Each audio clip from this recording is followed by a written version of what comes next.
Or, peut-être simplement Swann savait-il que la générosité n'est souvent que l'aspect intérieur que prennent nos sentiments égoïstes quand nous ne les avons pas encore nommés et classés. Peut-être avait-il reconnu dans la sympathie que je lui exprimais un simple effet, et une confirmation enthousiaste, de mon amour pour Gilberte par lequel, et non par ma vénération secondaire pour lui, serait fatalement, dans la suite, dirigés mes actes. Je ne pouvais partager ses prévisions, car je n'avais pas réussi à abstraire de moi-même mon amour, à le faire rentrer dans la généralité des autres et à en supputer expérimentalement les conséquences. J'étais désespéré. Je dus quitter un instant Gilberte, Françoise m'ayant appelé. Il me fallut l'accompagner dans un petit pavillon treillissé de verre assez semblable au bureau d'octroi désaffecté du vieux Paris, et dans lequel était depuis peu installé ce qu'on appelle en Angleterre un lavabo, et en France, par une anglomanie mal informée, des water closets.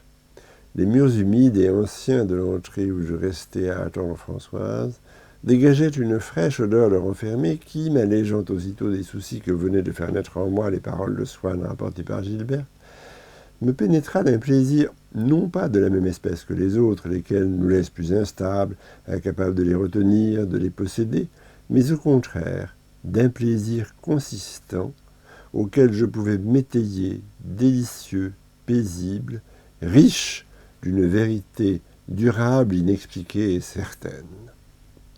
J'aurais voulu, comme autrefois dans mes promenades du côté de Guermantes, essayer de pénétrer le charme de cette impression qui m'avait saisi et rester immobile à interroger cette émanation vieillotte qui me proposait non de jouir du plaisir qu'elle ne me donnait que par surcroît, mais de descendre dans la réalité qu'elle ne m'avait pas dévoilée. Mais la tenancière de l'établissement, vieille dame à joues plâtrées et à perruque rousse, se mit à me parler. Françoise la croyait tout à fait bien chez elle. Sa demoiselle avait épousé ce que Françoise appelait un jeune homme de famille, par conséquent quelqu'un qu'elle trouvait plus différent d'un ouvrier que Saint-Simon un duc d'un homme sorti de l'élite du peuple. Sans doute la tenancière, avant de l'être, avait eu des revers. Mais Françoise assurait qu'elle était marquise et appartenait à la famille de Saint-Féréol. Cette marquise me conseilla de ne pas rester au frais et m'ouvrit même un cabinet en me disant « Vous ne voulez pas entrer, en voici un tout propre. Pour vous, ce sera gratis. » Elle le faisait peut-être simplement, comme les demoiselles de chez Gouache, quand nous venions de faire une commande, m'offraient un des bonbons qu'elles avaient sur le comptoir sous des cloches de verre et que maman me défendait, hélas, d'accepter. Peut-être aussi, moins innocemment, comme telle vieille fleuriste par qui maman faisait remplir ses jardinières et qui me donnait une rose en roulant des yeux doux. En tout cas, si la marquise avait du goût pour les jeunes garçons, en leur ouvrant la porte hypogéenne de ces cubes de pierre où les hommes sont accroupis comme des sphinx, elle devait chercher dans ses générosités moins l'espérance de les corrompre que le plaisir qu'on éprouve à se montrer vainement prodigue envers ce qu'on aime, car je n'ai jamais vu auprès d'elle d'autre visiteur qu'un vieux garde forestier du jardin. Un instant après, je prenais congé de la marquise, accompagnée de Françoise, et je quittais cette dernière pour retourner auprès de Gilberte. Je l'aperçus tout de suite, sur une chaise, derrière le massif de laurier. C'était, pour ne pas être vu de ses amis, on jouait à cache-cache. J'allais m'asseoir à côté d'elle.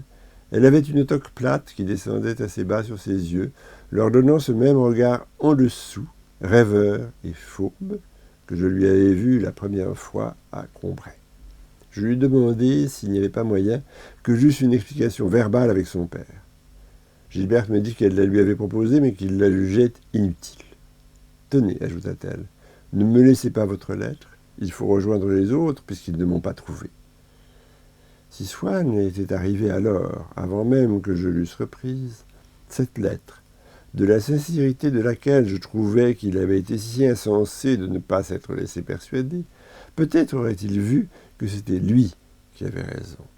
Car, m'approchant de Gilberte, qui, renversée sur sa chaise, me disait de prendre la lettre et ne me la tendait pas, je me sentis si attiré par son corps que je lui dis « Voyons, empêchez-moi de l'attraper, nous allons voir qui sera le plus fort. » Elle la mit dans son dos.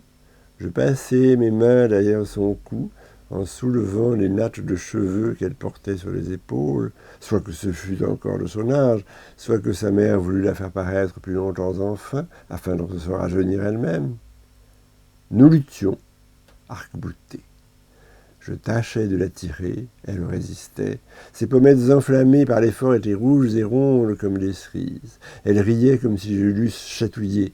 Je la tenais serrée entre mes jambes comme un arbuste près lequel j'aurais voulu grimper, et au milieu de la gymnastique que je faisais, sans qu'on me fût à peine augmenté l'essoufflement que me donnait l'exercice musculaire et l'ardeur du jeu, je répandis, comme quelques gouttes de sueur arrachées par l'effort, mon plaisir, auquel je ne pus pas même m'attarder le temps de connaître le goût. Aussitôt, je pris la lettre. Alors, Gilberte me dit avec bonté, « Vous savez, si vous voulez, nous pouvons lutter encore un peu. » Peut-être avait-elle obscurément senti que mon jeu avait un autre objet que celui que j'avais avoué, mais n'avait-elle pas su remarquer que je l'avais atteint?